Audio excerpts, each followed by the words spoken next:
മദ്രസ ഗൈഡിൻ്റെ ചോദ്യപേപ്പർ പരിശോധന എപ്പിസോഡിലേക്ക് എല്ലാവർക്കും സ്വാഗതം. ഇന്ന് നമ്മൾ നോക്കുന്നത് കഴിഞ്ഞ പാദവാർഷിക പരീക്ഷയിൽ 6ാം ക്ലാസ്സിലെ ദുറൂസുൽ ഇഹ്സാനിൽ വന്ന ചോദ്യപേപ്പറാണ്. നമുക്ക് വിശദമായി പരിശോധിച്ച് നോക്കാം. ഒന്നാമതായിട്ട് വന്ന ചോദ്യം യോജിച്ചവ ചേർക്കാം എന്ന ചോദ്യമാണ്. എന്നിട്ട് അവിടെ ബ്രാക്കറ്റിൽ കുറച്ച് കാര്യങ്ങൾ കൊടുത്തിട്ടുണ്ട്. അവിടേക്ക് താഴെ ചോദ്യങ്ങളുണ്ട്. ആ ചോദ്യങ്ങളോട് യോജിച്ച കാര്യങ്ങൾ ബ്രാക്കറ്റിൽ നിന്ന് എടുത്ത് എഴുതുകയാണ് വേണ്ടത്. ഒന്നാമത് ചോദ്യം വൈദ കാമു ഇലസ്വലാത്തി ഡാഷ് എന്തായിരുന്നു? നമ്മൾ 4ാമത്തെ പാഠത്തിൽ പഠിച്ച കാര്യമാണ്. മുനാഫിക്കുകളെ കുറിച്ച് അല്ലാഹു തആല പറഞ്ഞൊരു കാര്യം ഉണ്ടായിരുന്നില്ലേ, അവർക്ക് നിസ്കാരം അത്ര ഇഷ്ടത്തോടു കൂടിയല്ലേ ചെയ്യണമെന്ന് പറഞ്ഞ കാര്യമാണ്. വൈദ കാമു ഇലസ്വലാത്തി കാമു കുസാല എന്ന് പറഞ്ഞല്ലേ. അപ്പോൾ കാമു കുസാല എന്നതാണ് അവിടെ ശരിയായ ഓപ്ഷൻ കേട്ടോ. രണ്ടാമത്തെ ചോദ്യം വരുന്നത് ഷിർക്ക് ചെയ്യൽ അള്ളാഹു ഒരിക്കലും ഡാഷ്. അത് നമ്മൾ 3ാമത്തെ പാഠത്തിൽ പറഞ്ഞ കാര്യമാണ്. അള്ളാഹു ഷിർക്ക് ചെയ്യൽ ഒരിക്കലും മാപ്പാക്കുകയില്ല എന്ന് പറഞ്ഞിട്ടുണ്ടായിരുന്നു അല്ലേ. അതാണ് മാപ്പാക്കുകയില്ല എന്നതാണ് അവിടെ ശരിയായ ഓപ്ഷൻ. മൂന്നാമത്തത് വല്ലദീന കഫറു വ കദ്ദബൂ ബി ആയാതിന ഉലൈക ഡാഷ്. അതും 3ാമത്തെ പാഠത്തിൽ നിന്നുള്ളൊരു കാര്യമാണ്. വല്ലദീന കഫറു വ കദ്ദബൂ ബി ആയാതിന ഉലൈക അസ്ഹാബുൽ ജഹീം എന്നായിരുന്നു ഉണ്ടായിരുന്നത് അല്ലേ. അപ്പോൾ നമ്മൾ പാഠത്തിൽ വരുന്ന ആയത്തുകൾ ഹദീസുകളൊക്കെ നമ്മൾ കാണാതെ പഠിക്കേണ്ടതാണ്. എന്നാലാണ് ഇതുപോലെ ചോദിച്ചാൽ നമുക്ക് ഉത്തരം കിട്ടുക കേട്ടോ. 4ാമത്തെ ചോദ്യം വലില്ലാഹി അസ്മാഉൽ ഹുസ്ന ഡാഷ്. 2ാമത്തെ പാഠത്തിൽ പറഞ്ഞ കാര്യമാണ് വലില്ലാഹി അസ്മാഉൽ ഹുസ്ന ഫദ്ഉ ബിഹാ എന്നുണ്ടായിരുന്നത് അല്ലേ. ഇതൊക്കെ അതിൻ്റെയൊക്കെ ബാക്കിയൊക്കെ നമ്മൾ ബ്രാക്കറ്റിലുണ്ട് കേട്ടോ. അവിടെ നോക്കിയിട്ട് നമ്മൾ ഉറപ്പ് വരുത്തി എഴുതിയാൽ മതി. പിന്നെ അടുത്ത ചോദ്യമുള്ളത് പേരുകൾ കൂടുന്നത് ഒരാളുടെ മഹത്വത്തെയാണ് ഡാഷ്. നമ്മൾ 2ാമത്തെ പാഠം അള്ളാഹുവിൻ്റെ പരിശുദ്ധിയെക്കുറിച്ച് പറഞ്ഞ പാഠത്തിൽ അള്ളാഹുവിൻ്റെ പരിശുദ്ധ നാമങ്ങൾ എന്ന് പറഞ്ഞ പാഠത്തിൽ പറയുന്നുണ്ട് പേരുകൾ കൂടുന്നത് ഒരാളുടെ മഹത്വത്തെയാണ് സൂചിപ്പിക്കുന്നത് എന്ന് പറഞ്ഞിട്ടുണ്ടായിരുന്നു അല്ലേ. അപ്പോൾ അതാണ് ഇവിടെ പറഞ്ഞത് കേട്ടോ. അടുത്ത ചോദ്യം ലില്ലദീന അഹ്സനുൽ ഹുസ്ന ബ ഡാഷ് എന്തായിരുന്നു? ലില്ലദീന അഹ്സനുൽ ഹുസ്ന ബ സിയാദ അല്ലേ. ഇഹ്സാൻ ചെയ്യുന്ന ആളുകൾക്ക് പിന്നെയും സിയാദത്ത് ഉണ്ടാവും എന്ന് പറഞ്ഞിട്ടില്ലേ. അതാണ് നമ്മൾ 1ാമത്തെ പാഠത്തിൽ പറഞ്ഞാണ് മുഹ്സിനാവുക എന്ന പാഠത്തിൽ പറഞ്ഞ കാര്യമാണ് കേട്ടോ. പിന്നെ അടുത്ത ചോദ്യമുള്ളത് വസൈനൽ ഇൻസാന ബി വാലിദൈഹി ഡാഷ് എന്തായിരുന്നു? ഇഹ്സാന എന്നായിരുന്നു അല്ലേ. വസൈനൽ ഇൻസാന ബി വാലിദൈഹി ഇഹ്സാന.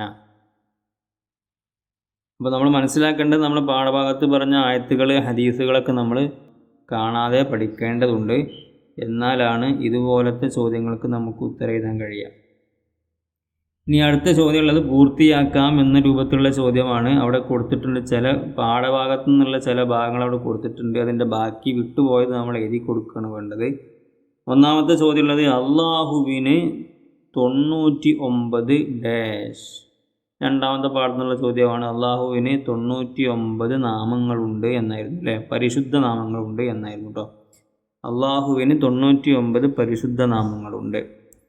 2ാമത്തെ ചോദ്യം ഒരാളുടെ ഗുണവിശേഷങ്ങൾ കൂടുതലായി അറിയുമ്പോഴാണല്ലോ അയാളോട് ഡാഷ്.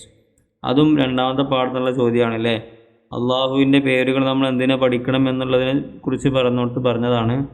ഒരാളുടെ ഗുണവിശേഷങ്ങൾ കൂടുതലായി അറിയുമ്പോഴാണല്ലോ അയാളോട് കൂടുതൽ അടുപ്പം തോന്നുക അല്ലേ.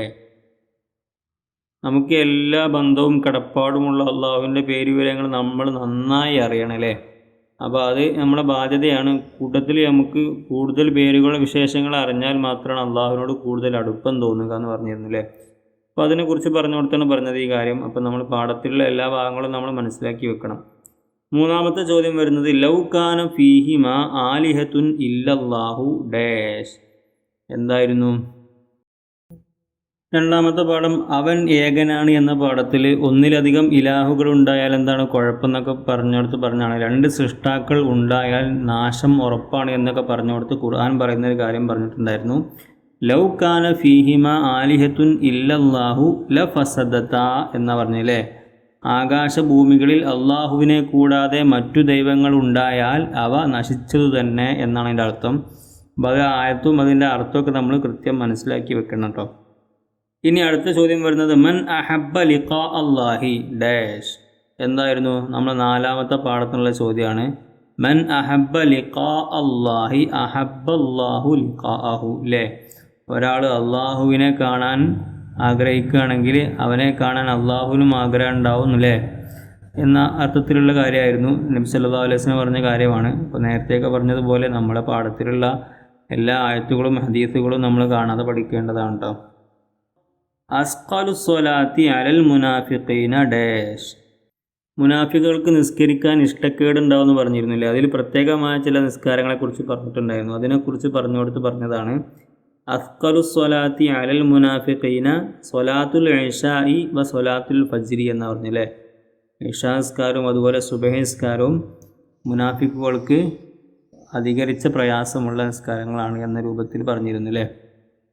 ഇനി അടുത്ത ചോദ്യം വരുന്നത് വ്യക്തമാക്കാം എന്ന ചോദ്യമാണ്. വ്യക്തമാക്കാം എന്ന ചോദ്യമാണ്. താഴെ പറയുന്ന കാര്യങ്ങൾ നമ്മൾ വ്യക്തമാക്കി എഴുതണം. ഒന്നാമത്തേത് തൗഹീദ്. തൗഹീദ് എന്ന് പറഞ്ഞാൽ എന്താണെന്നുള്ളതാണ്. അത് നമ്മൾ 3ാമത്തെ പാഠത്തിലുള്ള ചോദ്യമാണ്. എന്താണ്? അള്ളാഹുവിനെ മാത്രം ആരാധ്യനായി വിശ്വസിക്കലാണ് തൗഹീദിലെ 3ാമത്തെ പാഠത്തിൽ പറഞ്ഞ കാര്യമാണ്. അതുപോലെ 2ാമത്തെ ചോദ്യം അവിടെ ഉള്ളത് ഇബാദത്ത്. ഇബാദത്ത് എന്നാൽ എന്താണ്? അതും 3ാമത്തെ പാഠത്തിൽ പറഞ്ഞതാണ്. അങ്ങേയറ്റത്തെ താഴ്മയും വിനയവും ബഹുമാനവും കാണിക്കുന്നതിനാണ് ഇബാദത്ത് എന്ന് പറയല്ലേ. അപ്പോൾ ആ കാര്യങ്ങളൊക്കെ നമ്മൾ മനസ്സിലാക്കി വെക്കുക കേട്ടോ. ഇനി അതിൽ അടുത്ത ചോദ്യം ഇഹ്സാൻ എന്ന് പറഞ്ഞാൽ എന്താണെന്നാണ്. ഇഹ്സാൻ നമ്മൾ 1ാമത്തെ പാഠം നമുക്ക് മുഹ്സിനാവാം എന്ന പാഠത്തിൽ പറഞ്ഞ കാര്യമാണ്. എന്താണ് ഇഹ്സാൻ എന്ന് പറഞ്ഞാൽ നീ നിൻ്റെ രക്ഷിതാവിനെ മുന്നിൽ കാണും പോലെ ആരാധനകൾ നിർവഹിക്കുക. നീ അവനെ കാണുന്നില്ലെങ്കിലും അവൻ നിന്നെ കാണുന്നുണ്ട് എന്ന രൂപത്തിൽ നമ്മൾ ആരാധനകൾ നിർവഹിക്കുക എന്ന് പറഞ്ഞില്ലേ. ആ രൂപത്തിൽ ആരാധനകൾ നിർവഹിക്കുന്നതിനാണ് ഇഹ്സാൻ എന്ന് പറയാം. അപ്പോൾ ആ കാര്യം നമ്മൾ മനസ്സിലാക്കി വെക്കുക.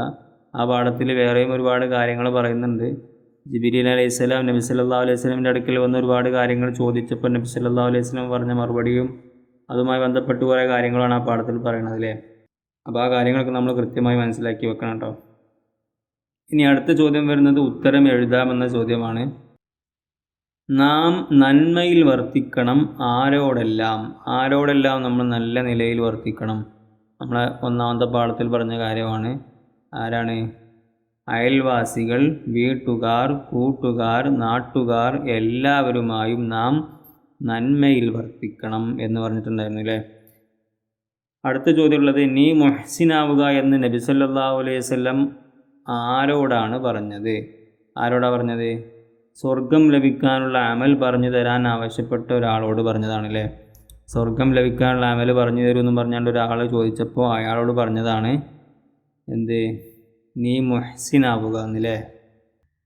അത് കഴിഞ്ഞ് അടുത്ത ചോദ്യം ഉള്ളത് അള്ളാഹു മാപ്പാക്കാത്ത 2 പാപങ്ങൾ ഏതാണ്? 3ാമത്തെ പാഠത്തിൽ പറഞ്ഞതാണ്. അള്ളാഹു തആല മാപ്പാക്കാത്ത 2 പാപങ്ങൾ ഒന്ന് ശിർക്കും 2ാമത്തത് കുഫ്റുമാണ് അല്ലേ. ഇനി അടുത്ത ചോദ്യം ഉള്ളത് നാം എന്ത് ലക്ഷ്യത്തിലാണ് ഇബാദത്ത് ചെയ്യേണ്ടത്?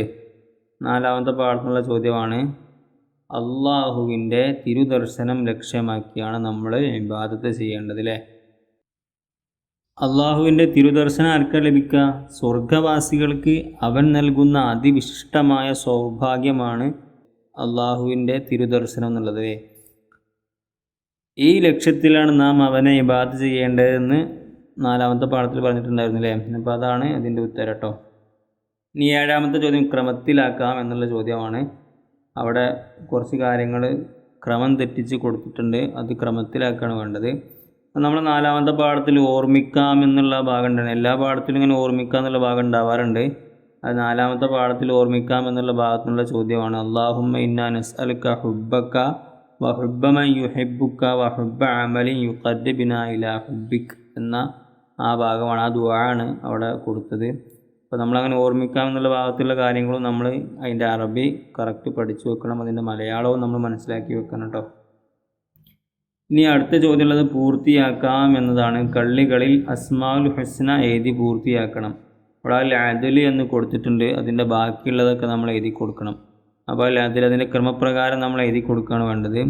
അൽ അദൽ, അൽ ലത്തീഫ്, അൽ ഖബീർ, അൽ ഹലീം, അൽ അലീം, അൽ ഗഫൂർ, അൽ ഷക്കൂർ, അൽ അലി, അൽ കബീർ, അൽ ഹഫീദ് അല്ലേ. അപ്പോൾ അദൽ മുതൽ ഹഫീദ് വരെ നമ്മൾ എഴുതി കൊടുക്കണം. അപ്പം ഈ കാര്യങ്ങൾ എഴുതുന്ന കാര്യം നമ്മൾ പ്രത്യേകം ശ്രദ്ധിക്കണം. നമ്മൾ ഇതിങ്ങനെ ചൊല്ലിപ്പഠിച്ചാൽ നമുക്ക് ചിലപ്പോൾ കാണാതെ ഓർമ്മ വരും, പക്ഷേ നമ്മൾ എഴുതുന്ന സമയത്ത് അത് തെറ്റിപ്പോവും. അപ്പോൾ നമ്മൾ അക്ഷരങ്ങൾക്ക് കറക്റ്റ് എഴുതാൻ മനസ്സിലാക്കി വെക്കണം. അതുപോലെ അൽ എന്നുള്ളത് കൂട്ടി കൊടുക്കണം കേട്ടോ. അള്ളാഹു, അർ റഹീം, അർ റഹ്മാൻ, അൽ മലിക്, അൽ ഖുദ്ദൂസ്, അസ്സലാം ഇങ്ങനെ ഉണ്ടാവുക. അപ്പോൾ അൽ എന്ന് കൂട്ടിക്കൊടുത്ത് തന്നെ നമ്മൾ എഴുതുകയും വേണ്ട. അപ്പോൾ എഴുതുന്ന രൂപം നമ്മൾ പ്രത്യേകം ശ്രദ്ധിക്കണം. അപ്പോൾ ഈ രൂപത്തിലാണ് കഴിഞ്ഞ പാദവാർഷിക പരീക്ഷയിൽ 6ാം ക്ലാസ്സിലെ ദുറൂസുൽ ഇഹ്സാനിൽ ചോദ്യം വന്നിട്ടുണ്ടായിരുന്നത്. അപ്പോൾ നല്ല രൂപത്തിൽ നമ്മൾ ഒരുപാട് ചോദ്യപേപ്പറൊക്കെ ഇങ്ങനെ പ്രാക്ടീസ് ചെയ്താൽ നമുക്ക് ഒരുപാട് നല്ല വിജയം നേടാൻ കഴിയും. നമ്മളെ ഈ ഒരു വീഡിയോയുടെ താഴെ ഒരുപാട് ചോദ്യപേപ്പറുകൾ ഉണ്ടാവും. അതൊക്കെ പരിശോധിച്ച് നോക്കി നിങ്ങൾ നല്ല രൂപത്തിൽ പരീക്ഷയ്ക്ക് തയ്യാറെടുക്കുകയും മികച്ച വിജയം നേടുകയും ചെയ്യണം. എല്ലാവർക്കും വിജയാശംസകൾ നേരുന്നു.